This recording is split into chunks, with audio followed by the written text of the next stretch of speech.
Welcome back to part 3, where I'll talk about my 3rd year working as an artist and how my business grew and flourished and what I did to keep the momentum going. I'll talk about the workshops I took and the people I met and the changes I made in my business, some opportunities I took advantage of, and getting into my first gallery, and how I built on my experience in my first gallery to move on to my next gallery and another opportunity at the end of the year.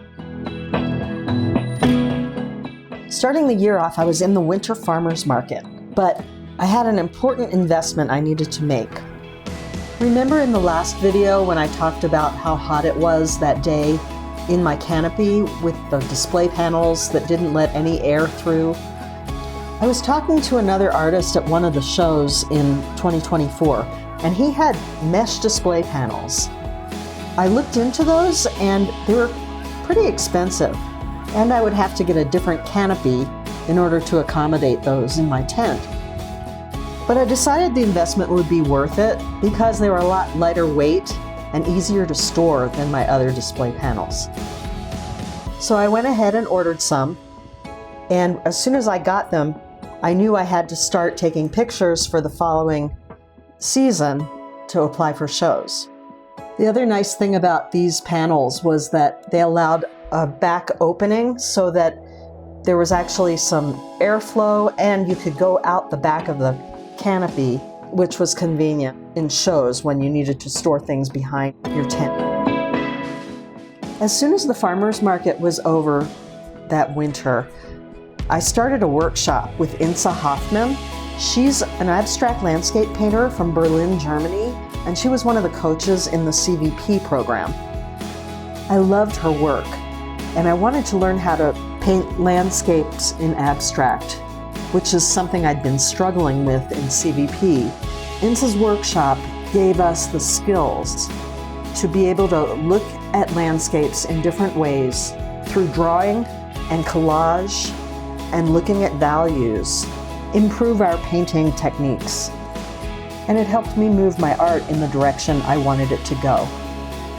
The other thing that came out of Insa's workshop was that I met Jill, an artist from Oregon who was also a CVP artist. We started meeting every few weeks on Zoom and painting together. We started by working on the techniques Insa taught us, but over time it's evolved into a painting session where we just talk and paint together, critique each other's work, and just spend time together where we can work in each of our studios and discuss whatever comes to our minds. Sometimes it's about art, sometimes it's about other things.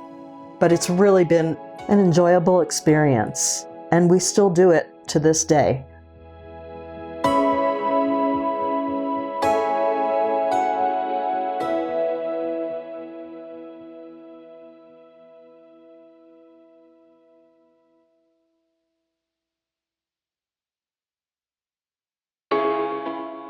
In the spring, when CVP started, I was determined to keep working on my abstract painting. I got busy with all of my work in CVP, and at the same time, I got into my first gallery. A new gallery opened in town. It was a combination hair salon and gallery, and my friend Kathy, who I had also met through CVP, told me about it. She talked to the owner and was able to get some of her work in there. So I went over and talked to her myself. I told her about my work and she wanted to see it. She took a look and she really liked my work, and she picked out a few that she wanted me to bring over. So we set up a contract and she set up an opening event, and the 4 artists she had in the gallery all showed up, and there we were in my first gallery opening.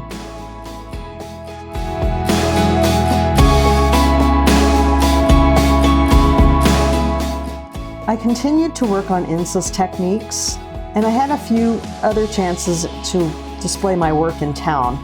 Through my friend Kathy, I found out about a place called the Art Lab that was a big display space in downtown Fort Collins, and other artists used it, including musicians and teachers, and all kinds of different events went on there. Unfortunately, the place was closing, Kathy and I had talked about doing a show together down there, but something came up with her schedule and I decided to go for it. Kathy helped me set up and we used this huge space and I put out pretty much all of my art. I think I had about 50 pieces on the walls. It was for a weekend and I invited as many people as I could from my mailing list, got a big poster made, and I put it outside on an A-frame display panel. It was open to the public, so people were coming in and out just off the street. People from my mailing list or who already knew me were coming. I sold several pieces of art, and it was a successful show. I got a lot of people signing up for my mailing list, and it was a great experience. It was my first DIY solo show. I also learned a lot about what goes into setting up an art show, and it's a lot of work.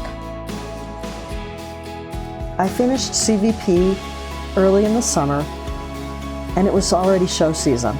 My first show was in Avon, which is near Vail, and it was at the end of July. Vail is an expensive place if you want to get a place to stay, but I managed to find a good deal. So I made my way up and over the mountains and did that show. It was kind of slow, but I did end up selling one big painting. One of the reasons it was slow was that a lot of Canadian tourists were usually up there, and since the economy was really iffy, there was not nearly as much traffic up there as there usually is. It was still a successful show for me, and the next show was in Loveland, where I did well. And my third show that summer was one that I had never done before. It was called the Affordable Arts Festival, and nothing you sell can be over $150. I was a little skeptical of it, but I thought, why not try it? So my friend Chris-Ann helped me, and we went down for the day, took all the art that I had that I knew wasn't going to sell for even close to full price. We set it up, and people just came and bought and bought and bought. The only way I can describe this show is it's like a art fair version of Black Friday. By the end of the day, I had so much blank space on my walls. I couldn't believe it. And I sold twice as much art as I had in my previous best show. By the end of August, it was time for my last show, which was in Boulder. I'd done really well at that show the previous year. I was tired from the long summer of outdoor shows, so I ended up looking for a student who could help me with setting up and breaking down for that show. I got a few inquiries, but no one serious until an art history major named Ellie answered my request, and she turned out to be perfect. She was enthusiastic and positive and hardworking. I really liked her. I told her if she ever wanted to help out in another art show that I would love to have her help. We exchanged contact information after the show.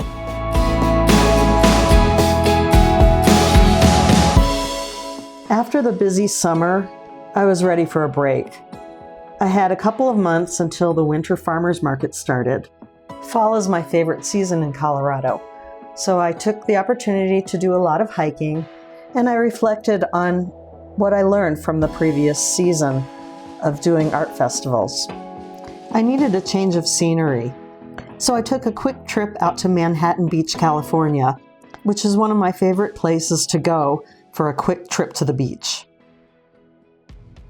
I love the ocean, and I love oceanscapes and birds and the breeze and the salt air. If I could, I would move to California and buy a house right there in Manhattan Beach, looking out over the ocean. When I got home, it was time for the Fort Collins studio tour, which I did again, and then right after that, the farmers market started for the winter. While I was at the farmers market, during one of my first weekends, I got a call from a gallery owner in town. It was a place that I'd seen, but I thought it was more of a frame shop. It turned out that this was a new owner, and she had just bought the place. And she had seen my work on the studio tour brochure. So I went over there and I met with her. I liked what she had to say. I was excited about a new gallery. There were many other artists in there, and the place was established. She asked me if I was interested in representation. In the other gallery, I hadn't sold anything.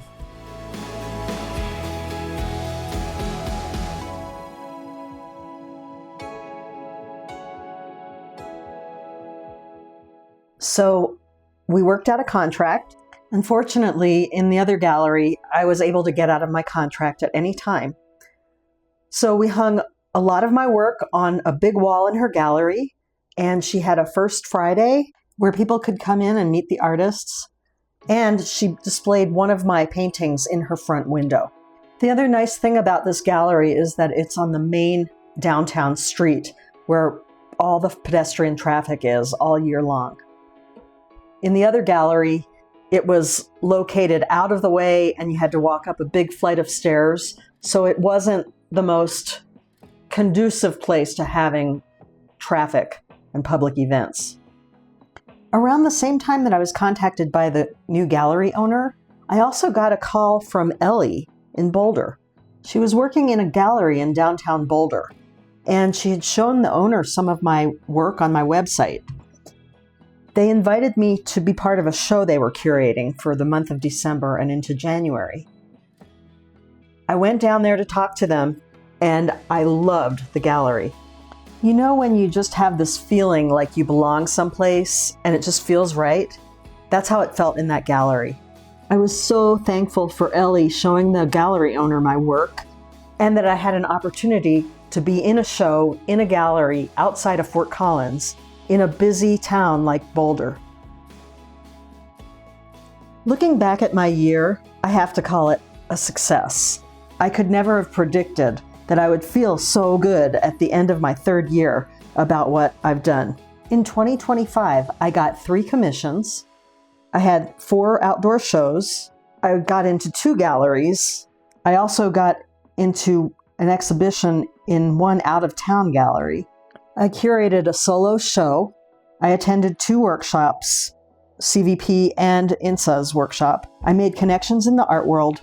I've made 2 very good artist friends, Jill and Kathy. I've learned a lot about selling art, and my sales have increased each year. I'm so thankful for all these opportunities. I know the economy is shaky now, and I don't know what will happen next, but I feel like I'm fully owning the role of professional artist. And it feels great. I'm looking forward to see what 2026 has in store. Thanks for watching. We'll see you in the next one.